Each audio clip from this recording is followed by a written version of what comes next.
to excel, financial freedom. This is not financial advice. Crypto is risky. What I do because I find it interesting, exciting. Consult a financial advisor should you need financial advice. Good day, everyone. All right, I'm going to start with a quick market update. We're nearing the end of the year. One more day left, actually 2 more days if you count today. Today is the 30th of December. Tomorrow is the 31st. And then 2024 starts off with a bang really, really soon. Bitcoin's currently hovering around 42,275. It's been going sideways for quite a while. Couple weeks. I'm on the monthly chart now, and I have a zoomed out picture on what Bitcoin is doing and what crypto is doing. And we're at a pivotal point and a pivotal moment. The ETFs are scheduled to come across really soon in 2024 by January 10th. There are a lot of ETFs on the table. So we're going to know really soon what the momentum is and what the projection is for what's going on with Bitcoin and these ETFs. This right here where we are, 42,200, we're very close to the gateways of full, the bull run itself. I know Bitcoin is kind of in a bull run already because the low was 15,500 back in 2022.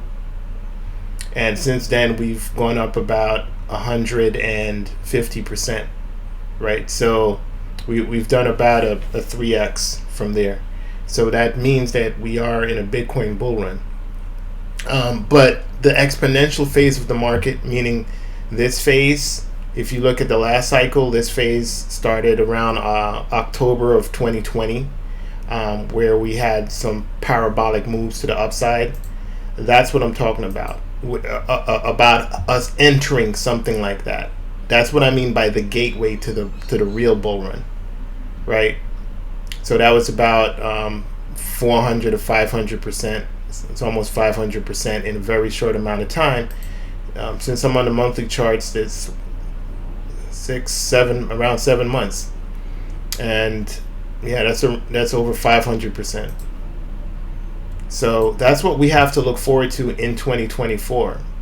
Now, the Bitcoin halving is in April of 2024.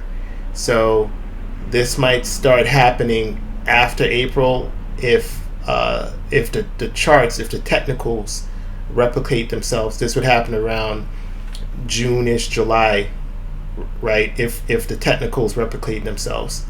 However, should these ETFs pass, which it looks like they are, should they pass early January or early March, we can end up moving a lot faster, a lot quicker, a lot earlier than anybody expects.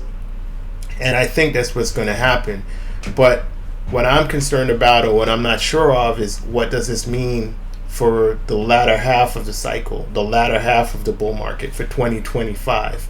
If we end up going parabolic and we end up breaking, once we break 48K, we could start going really, really fast to the upside.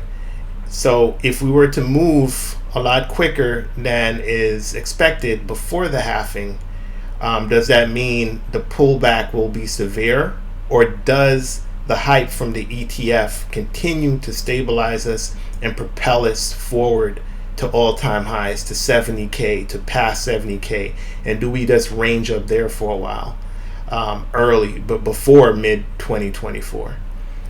And I have to ask these questions and project it to you in a way that either thing can happen, because no one truly knows what's definitely going to happen. You see, if you say that this is definitely going to happen and you place all your chips on one side of what you feel is definitely going to happen, that's dangerous, because that's how people get wrecked.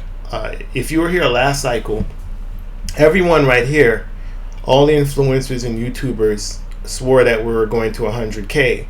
So most people, 90% of the people kept their money in the market waiting for 100K. And what happened is we had a retracement down to around 30K. And people lost hope. And then we had another pump up to 69K. And people were still expecting 100K. They kept their money in and they rode it all the way down. And so all the gains that they made right here was given back to the market. Right? So this is what I mean by you have to plan for both scenarios, right? Should we go up a lot faster than expected? It's good because I think a lot of my viewers and a lot of my Patreons probably have a position already in the market. So, I mean, that's 10x gains for us, you know, depending on how high we go up, right? Should we have a pullback, like let's say the ETF for whatever reason it does not come through? I don't think that's going to be the case because we've been seeing commercials by all these big institutions, and commercials cost a lot of money, so they've invested into these commercials already. But let's say something happens with the ETF, or let's say the ETF is a sell the news situation where the news actually comes out and then people start selling for some reason. Then what we would get is we would get a pullback before the Bitcoin halving, before April. And if that were to happen, that would actually be according to plan, right? So if that happens, I would be buying the dip, because in a bull market, you buy the dips. Dips are buying opportunities. So I would take advantage of that. So in any scenario, short term, I end up coming out on top, because if it pulls back before the halving, I'm buying the dip. There's a lot of coins that escape me, like Chain GPT. You know, that thing is pumped tremendously. The IDO price was 0.008, and now Change GTP is like 12 cents. So that would be one of the coins I would get into, right? I think there are a few others. Engine Starter I have a position in, but I want a bigger position. So if we were to get a pullback, there's a lot of coins like those that I've been eyeing. You know, currently I've been accumulating DexCheck because it has not had its parabolic move yet. So I like to get into coins that haven't had that move yet. AI tech, you know, coins that are being overlooked and they're undervalued. So in any scenario, I'm going to be doing well. If the market goes up, I'm looking at a 10x in a lot of my coins. If the market goes down, I'll be accumulating more of these gems. There's a lot of gems out there. The key is to know which gems to accumulate in the first place, right? But those are going to be some of the coins I'll be accumulating should we have a pullback. Even ADA, believe it or not. I think that also, I think ADA is going to surprise a lot of people, Cardano, because, you know, it was a darling of last bull market. Everyone hates it. No one's talking about it right now. And if that were to have a pullback too, I would be accumulating some of that for one of my large caps, right? We've seen what Solana has done and what AVAX has done.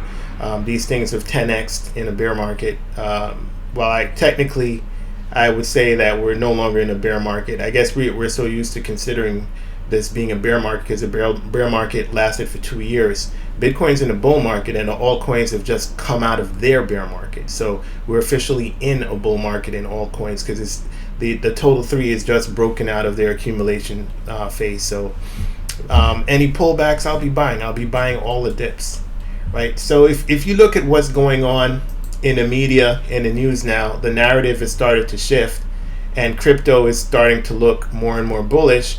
And you'll see that they're now advertising crypto a lot more than they have. And the reason why is because the big dogs have accumulated their bags already, and they're getting ready to sell this to retail and to get commissions off of these sales. Shares of the Grayscale Bitcoin Trust, but buying more than 4 million shares of the ProShares Bitcoin Strategy ETF. So here to discuss that move and the outlook for crypto, it is CNBC.com's Tanea McKeel. Tanea, it's great to have you here on set. By the way, GBTC. So I guess let's start with the positioning we've seen for the 401k plan. I think that's a very good move. Whether we're seeing similar types of positioning, or at least anticipation of a spot Bitcoin ETF from investors ahead of what could be as soon as next month an approval.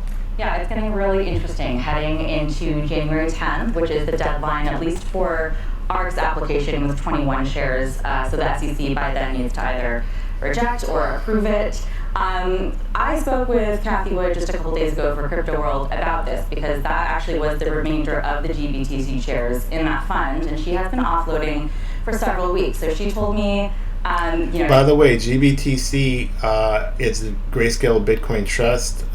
It's sold through Fidelity, and there's currently a discount. I think the discount might be 8% still. The discount has been going down for a long time, but that's a way to accumulate Bitcoin with a discount. So you get 8% more Bitcoin were you to buy this Grayscale Bitcoin Trust. And then once they convert this ETF from a futures ETF into a spot ETF, you will actually be owning shares of actual Bitcoin, and your discount will become a premium, meaning that you gain whatever the price of Bitcoin is. That's what your value is, plus the 8% discount will be turned into a premium. It'll actually be the discount will be no more, right? And it'll become a premium as if this is not converted into an actual spot ETF. But if it is converted, then it'll just be flat even, which means that you also make a plus 8% on your purchase.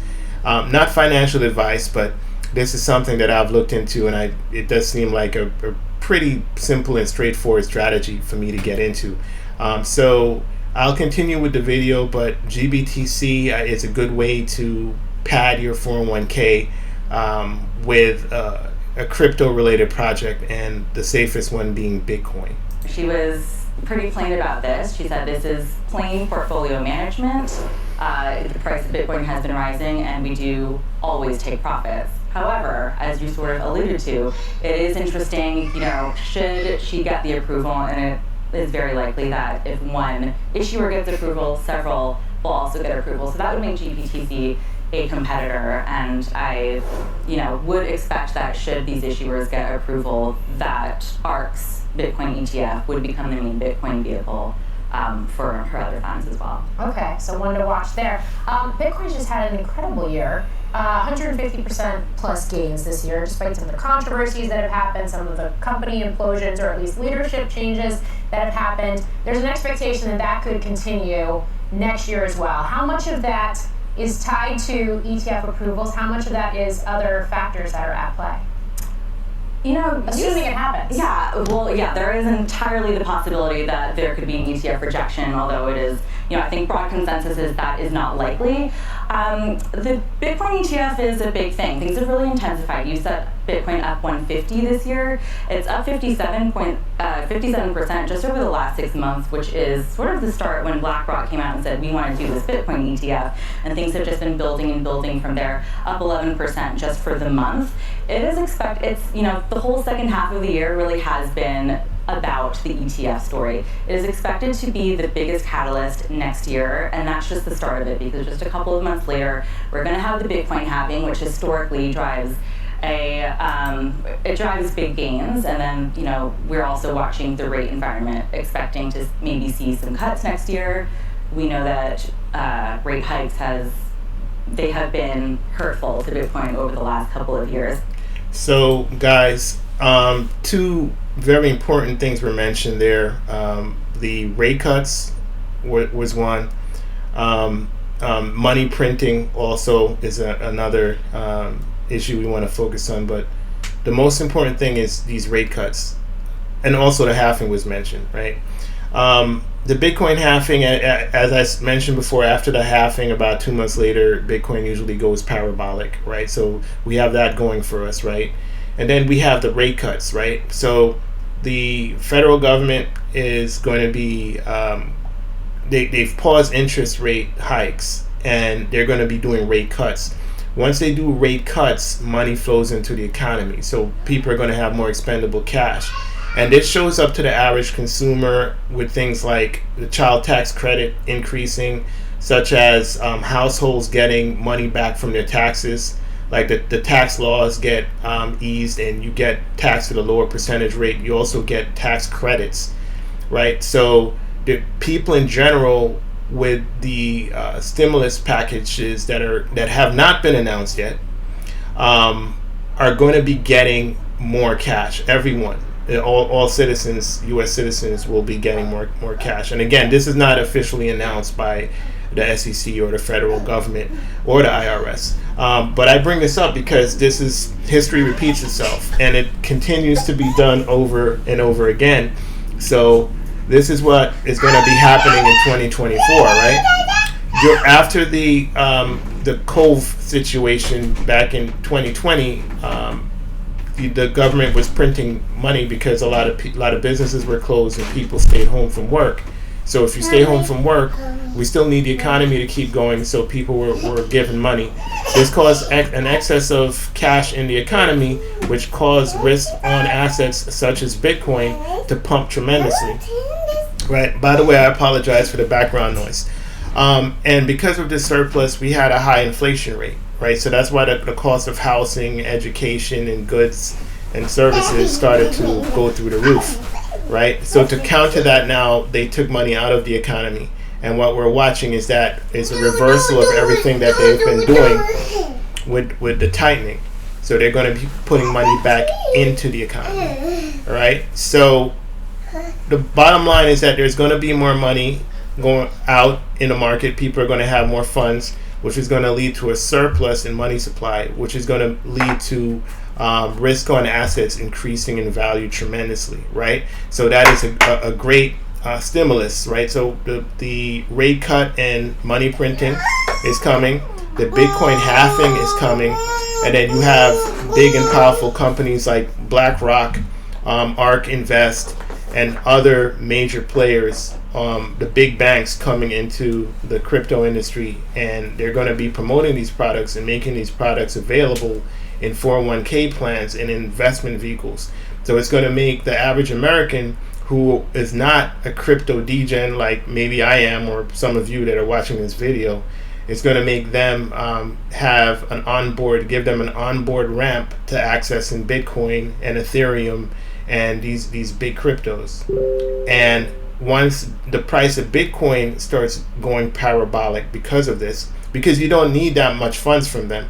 If you get 1% of the money invested in the 401k plans being funneled into an asset like Bitcoin, that's enough to make it do a 3x really, really quick. It's enough to make it move fast, very, very fast, and head towards all-time highs and break that. That's how much buying power is in these 401k plans. We're talking about trillions of dollars here, right? So you don't need 50% of that money. 1% of that money is enough to make Bitcoin do multiple numbers, right? When we talk, it's enough to make Bitcoin act like an altcoin, right? So should these ETFs pass, which it looks like they are, it now gives an on-ramp to the average consumer, the average citizen, to take some of this 401k money, which is trillions of dollars, and to completely flood Bitcoin in particular. And the money will end up, as they get into Bitcoin, as people get into Bitcoin, they'll start learning about the altcoins. It's just a matter of time before some of that trickles into altcoins. And even though it's in a 401k plan, the valuation of Bitcoin goes up. And after the Bitcoin pumps, 2, 3, 4x, after it pumps an enormous amount, people are like, how do I make another 4x? How do I do that again? How do I make a 10x? And they start learning about Solana and Matic and ADA and Caspa, and they start learning about these things, and they get excited about these things, and then they start putting some of that money into there, right? And a lot of people are going to try to front run this before it happens. So the price of all these other cryptos, the top 10, are going to be increasing anyway. And then the coins that we're interested in, the degen coins that I pick up that are like 6,000, number 6,000 on the list, right? Those coins, once money starts flowing into some of my projects, you don't need $1 billion to make my projects do a 200x. You don't need that much money. We're only talking about $300 million. So once we're talking, so at the top of the food chain, we're talking about trillions of dollars, and then billions of dollars and now my coin's a couple hundred million. You 400x, right? So I'm playing the long term game where I'm accumulating many micro cap projects. Most of my projects are not even low cap, they're micro cap because they're under 10 million in market cap. So I'm doing high risk, high reward, right? It's super duper high risk. I never said that these are guaranteed to do 200x. If someone's talking to you and they tell you, hey, I have a coin that's guaranteed to give you a 200x, then I would be a little bit skeptical of that, right? Because how could someone guarantee you a 200x return, right? It has to be high risk. There's no 200x return without high risk. That's why I stress to you guys all the time to manage your risk, right? And don't go all in on one project and put your car note into one project, because there's a potential that it could go to zero. I want to bring up a coin that I've been studying for a while, Script Network. And this one was hacked. It was hacked recently. And I'm not even worried about it. I'm not worried about Script Network, even though I invested in this. And you look at what happened to the price. It changed from like spot 009 to like 13. And the reason why, right? If you look at the chart, the price was here. It was as high as 3 cents. It was even higher than that. And then all of a sudden it fell to almost nothing. And because they were hacked, I spoke to I went to the Telegram to figure out what went out, and these guys are handling the situation well. They're going to be issuing a new contract, and they're going to be rolling out the new contract. Time-wise, I would say probably within a month, and the price is going to be what it was before the hack. So the importance of when you're buying DJing coins is that you want to make sure there's a good team behind it that knows what they're doing. They shouldn't have been hacked in the first place. But if you look at Ethereum, Ethereum was hacked in the past, right? So nothing in crypto is guaranteed. This is an unregulated space. There's a lot of developers out there, and you have good developers and bad developers, right? So if you're dealing with like a lot of money, there's going to be someone who's trying to steal it. That's why I stress to you guys to manage your risk. And I'm not worried about Script Network. I think they're going to come back, and I think when they come out with a new coin, it's actually an accumulation buying opportunity. But right now, it's going to be scary. I'm still looking at 2025 as my DCA out period anyway. So I'm not really too concerned with short-term price movements. I would be concerned if the team was incompetent and they don't know what to do. Then I would be concerned. But I don't think I would have invested in them in the first place if I felt that. That all being said, no one could predict the future. Manage your risk. Just wanted to give you a general market update of what I think is going on in the market and where we are. Again, we're at a very close place. We're at the door to the bull market. Should we break here, it could go up quickly in a short period of time. Right, so that's the upside. That's a good scenario. The bad scenario is we can end up pulling back to, if the ETF news for whatever reason doesn't pan out to what we expect, we can end up pulling back to 37, 34, or 32. I don't see us going down here, to retest these lows. I think that's behind us now. Reason being is that the amount of upside in the bull markets is not as much as before, the percentage upside, and that also means the amount of downside is not as much, right? We came down around 70%, and in the past we were coming down in the 80s. We were coming down 85%. So this is down 76% from the 69K high to the 15,500 low. So the downside is less, but also the upside is less. That all being said, should the Bitcoin halving, should the ETFs come out like we expect, and it floods, this hundreds of billions to trillions of dollars into the market, you could throw the chart out of the window. If that happens, literally, that changes the precedent. That changes the whole TA. You'll have to redo. The charts won't make sense if that amount of money comes into the market. And I think that's what they're trying to do, because I see them doing commercials now. And I also see that, these are the people that control most of the money in the world, right? So should they get involved in this, and should they also control the media, by the way. So the advertising that you see for the crypto projects, and they also control the laws too. So they control the media and the laws, and so they control the rules and the laws. So if you look at how the contract was written and what's in front of Gary Gensler and the SEC now, they're making it a cash ETF. It's a spot. They're going to be spot ETFs, but they're making redeem for cash, meaning that when you want to get your investment back, they'll give you cash. They're not going to give you Bitcoin, and this is key. You have to pay attention to that, right? So let's say I invest into this and I get the equivalent of one Bitcoin, right? And I invest into it. So Bitcoin's around 42,400 now, right? So let's say I put that amount of money in there, and Bitcoin ends up going to my valuation ends up going to 150K, and I want to pull the money out, right? I want to pull my Bitcoin out. They're not going to give me one Bitcoin at that time that's worth 150K. They're going to give me $150,000. So I'll be able to redeem $150,000 in cash. Why is that key, and why is that important to pay attention to?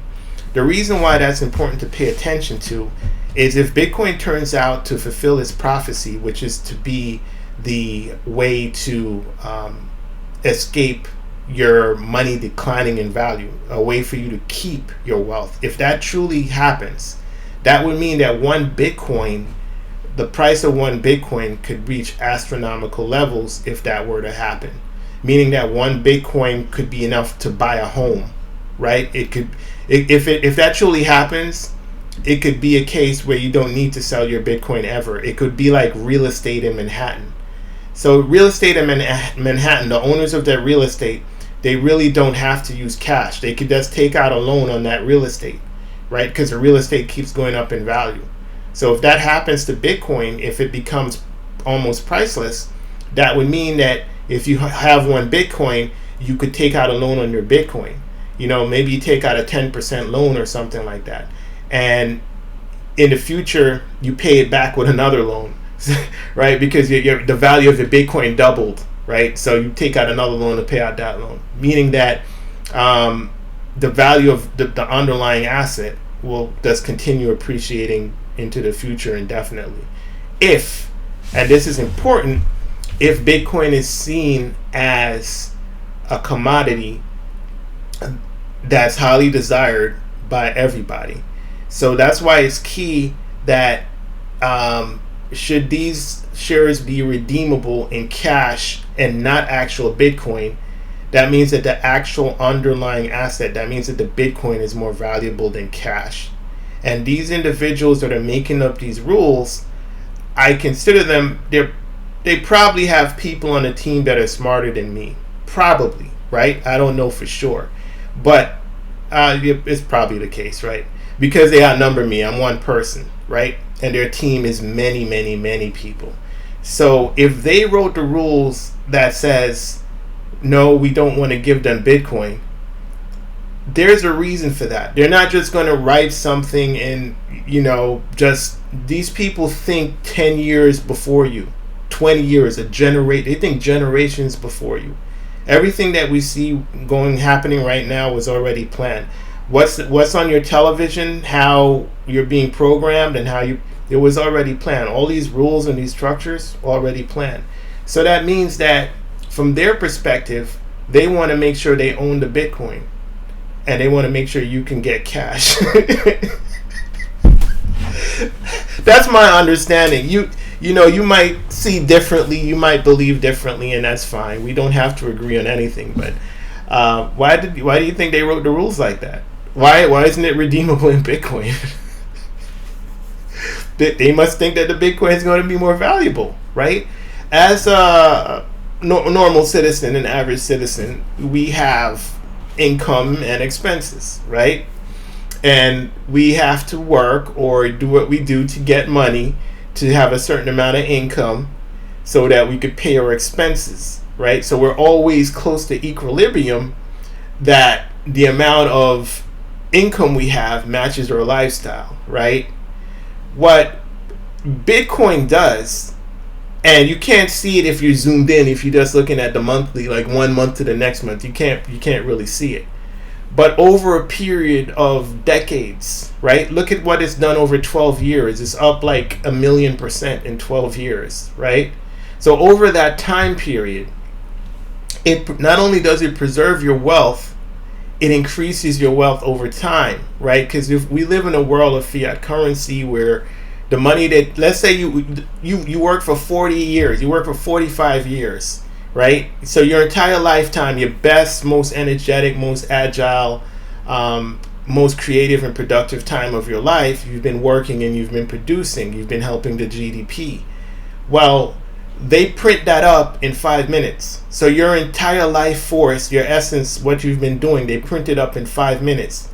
And then when they print that up in 5 minutes, what they've effectively done is they've made your working hours free. So you've been doing that for free. It's free if when they print the money, they can keep most of that money, and then they might give you like $500, or $200, whatever it is. But they just printed up your entire lifespan of effort and energy in a couple minutes, and they gave it to their allies and their friends, right? Well, if you have something like Bitcoin, you can't just print it up, right? So if that person now that's been working for 40 years, if they've been only working for 12 years, but with the early part of that 12 years, they've been buying Bitcoin, by year 15, they don't have to work anymore because now they have a few Bitcoins. Bitcoin is around 42K now, right? So back then when they first started working, each Bitcoin was less than a penny, right? So back then, had they bought 20,000 Bitcoin from their efforts, because it was less than a penny, right? It's less than $2,000, like back in the days. Right now, they would be multi-billionaires, right? Multi-billion. So that's what I mean by Bitcoin not only preserves your wealth, it increases your wealth exponentially. So that's why it's probably smarter to own Bitcoin and to keep the Bitcoin, the real Bitcoin, than to just have cash.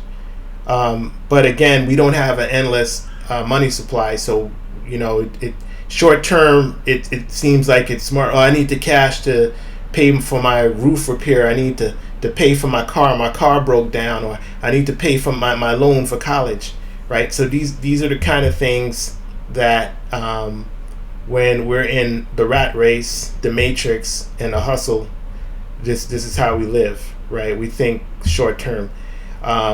Thinking long term and accumulating something like Bitcoin over a long period of time seems to be a smart move, right? I do realize that we have cycles, so accumulating in a bear cycle, right, and then selling in a bull cycle, but keeping some just in case, just in case we actually get an ETF and this thing goes parabolic, and you as a form of insurance, you want to make sure you actually have some real Bitcoin. But that was just a quick market update and my understanding. Do realize that my Patreons, they're getting alpha, they're getting really good information, and they're getting it really early. They're finding out the coins that I am buying, and the ones that I'm buying down here instead of the ones that are up here, right? So they're getting information right now. I sent out 2 buy alerts recently, right? And my buy alerts, by the way, are for accumulation. It's not for buy today and sell by Tuesday. Buy Monday and sell it on Tuesday. I'm sorry, I can't do that. I don't know what's going to happen on Tuesday, right? Anyone who tells you that this is what's going to happen on Tuesday, they're guessing, right? I really don't want to guess.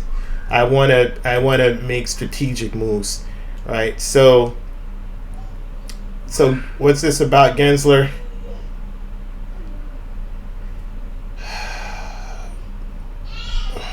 Gensler, interesting. They're going to be backtracking on their stance of being anti-Bitcoin. They're going to be pro-Bitcoin.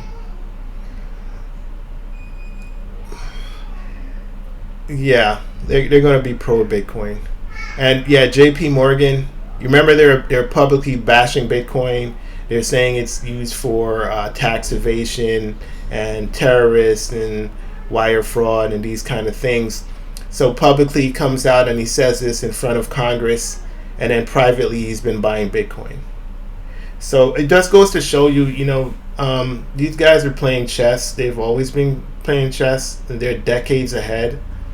So I would be accumulating, right? And this is not financial advice. Do understand that there's risk involved in everything that you do. But doing nothing, from my personal opinion, doing nothing is super risky. The idea that you can be an ostrich and stick your head in the sand and I will just continue to work my 9 to 5 and I will just continue to put my 8% or 10% aside for 40 years.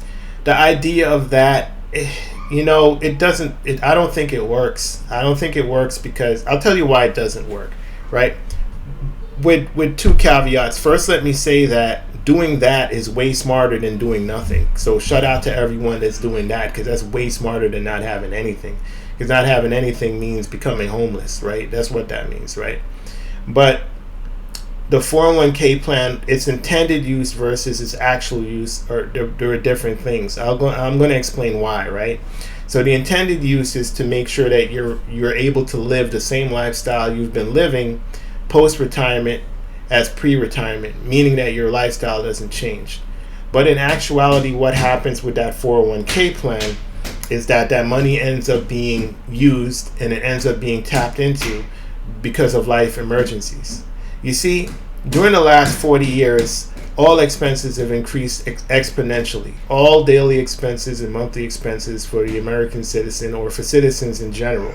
The cost of tuition has gone up more than 10x. The cost of housing has gone up 4x. The cost, should I go on? The cost of gas, electricity, all these things have gone up 4x or more, right? And these are things that you need. These are not things that you could say, hey, I'm gonna do without food. I'm gonna do without paying my heating bill. You have to pay these things, right? And in the past, I know we didn't have cell phones, right? And we didn't have cable TV, right? So your income or the income of the people over the last 40 years have gone up significantly, but it's nothing in comparison to the cost of living, right? So let's say that income has gone up, let's say it's gone up 3x over the last 40 years. I'm going to use hypothetical numbers, right? But the cost of education is going up 12x. So what I'm trying to say is that we're on a trajectory that you can't equalize it. You can't fix it, right? The only thing you can do is you have to have either another source of income and you have to invest, right? I said either or. No, you have to have a good source of income, and in most cases that would mean another source of income, right? So if you have one source of income but your income is just so great and your expenses are so super low, then you can do that also, right? But the bottom line is you need to be spending a lot less than you're making, and you need to make a decent amount. That's the only way to move forward. The reason why is because we're in a fiat-based system where they could print away your wealth. They could print away your value. So it doesn't matter how much you save. You could be, I have $10,000 in the bank. Okay. You have one emergency and they need an ambulance to take you to the hospital. You have breathing problems and you need an ambulance to take you to the hospital. You sprain your ankle, you fell down the step, you missed a step in the subway, and they take you to the hospital in an ambulance. You catch COVID, they take you in an ambulance. That medical bill and the ambulance cost is $10K. So your savings is gone right away, right? You have $10K saved. I'll show you another one. you're in college and you need to re-up for your next semester, and you have grants and loans, and you're short $7,000, right? And guess what? That's not the only semester. After that semester is another semester, so your money's gone again, right? I'll show you another one. Divorce, right? Money's gone again. You have to pay the attorney, right? I'll show you another one. You're a homeowner. You get storm damage. Something happened to your roof, a Hurricane Sandy or something, and you have to fix it right now. You don't have a choice. I'm going to wait. You can't wait. The more that you wait, the more damage happens to your kitchen and your living room, and it becomes more expensive. You have to fix it now. It's winter. Your boiler breaks. You need to fix it right now. So this is what I'm saying to you. The idea of I'm going to save my way into a comfortable lifestyle, that doesn't exist. You can, if you save and you invest, then yes, you can do that. You can save and invest. If you live like a hermit where you don't go out, you don't do anything, you just save, and then you put it into the stock market, you'll be all right too. But for most people, that's a no-go. Another thing, you have children. Children require resources, right? So the idea of I'm not going to do anything, or I'm going to do what my parents and my grandparents did, that's a no-go. It's not going to work because of what I just told you. You're going to have an emergency, and that emergency is going to cost you. It's going to demand that you take money to pay for that emergency, and the only money you have is your 401k plan. And the second you touch your 401k plan, as you know, there's a 10% penalty for it, for pulling the money out before you're 69 and a half. And I bet you they increased the age of that too, right? And you also have to use that money that you pull out of it and put it in ordinary income in your taxes, so your tax bracket increases too. So you end up spending a ton of money on taxes for taking the money out. So once that 401k plan builds up to a significant amount of money, let's say it builds up to 50K, and you end up pulling it out for, I have roof repair, boiler repair, I have to pay off my student loans, I'm tired of student loans, and I'm going to use a little bit for vacation because I deserve it, right? Once you do that 50K, you had 50K, you pull the money out, that 50K ends up becoming like, 35K, 32K. I'm just approximating, but the bottom line is the money you have in your 401k plan is not the money you have in your 401k plan. It's not, because once you become a certain age too, like 65 and a half, 69, whenever you start deciding to take it out, that's taxed like ordinary income too. So the money that you have in there is not the money you have in there, right? I'm not saying this to discourage people from doing 401k or these. If you have a job and you have employee match, you better take it. You max that out. But what I'm saying is that the chips in the game is rigged and it's stacked against you, and you have to be smart. And by being smart, the only way that you're gonna be able to really get ahead is through making more than you need, spending less. You have to absolutely spend less than you want to. You can't spend what you make and expect to make it. You won't make it. I guarantee you won't. You have to spend less. So you have to live below your means so you have money to invest.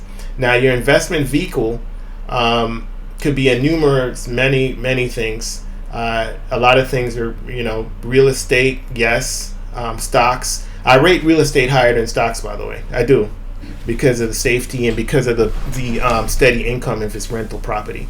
And then there's crypto, right? The reason why I rate crypto higher than both of them is because your rate of return during a bull market. Crypto is the only place I know you can get a 10x within 1 year. You could 10 times your money within 1 year. You're not going to 10 times your money in 1 year with real estate. You're not.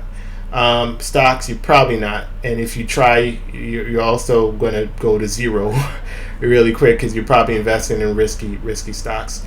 That all being said, this is going to be high risk, so you do manage your risk, meaning there's only a certain amount of money that you put towards crypto. You're not going to put all of your eggs in crypto, because Crypto is volatile and anything can happen. Something that could go up 10x in a year could also go down 90% in a year, which it did during the bear market. Most of the cryptos in the bear market are down over 90% during the bear market. That means that $1,000 turned to less than $90 during the bear market, right? So you have to know what you're doing with crypto, and you have to manage your risk.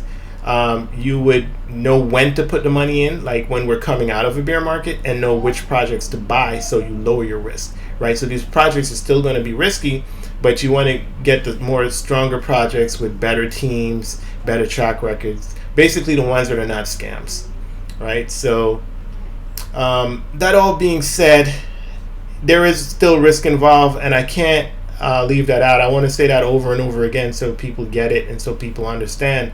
Because what's going to happen is that people are going to start to become excited because we start heading into a bull run and they're seeing the portfolio go up, right? So that is just a quick synopsis and understanding of what's going on in the market.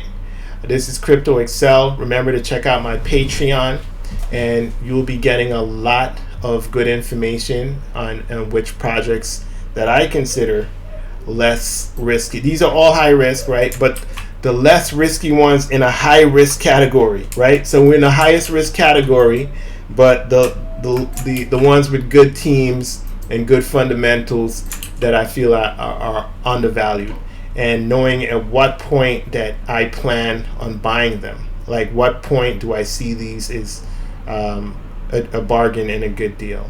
That all being said, I am a crypto enthusiast. I'm not a financial advisor. Should you need financial advice, you consult a financial advisor. You're talking or you're listening to someone who's a crypto enthusiast. So I'm going to be biased towards crypto, right? I have my own bias. I looked at everything else and I'm seeing, what crypto can do. ADA last bull market went from 2 cents to $3.20. That's over 150x, 150 times your money. So obviously I'm going to be paying attention to it, right? If the history is about to repeat itself, then I want to be on the right side of history, okay? So I'm going to be taking that risk. So I'm letting you know from the get-go that what I'm doing is risky. And I'm letting you know that you need to manage your risk. Should you choose to follow what I'm doing and you take it upon yourself to do what I'm doing, you're responsible for that, right? I'm just showing you what I'm doing. And you'll be able to see even closer as a Patreon when I'm doing what I'm doing. You'll be getting more information, but you should manage your risk personally. And that's pretty much it for me. Happy New Year, happy holidays, and good luck to everyone. Remember, don't lose yourself. I know that there's a lot of pressure and there's a lot going on. Keep the faith, keep your values, and take care. Crypto Excel.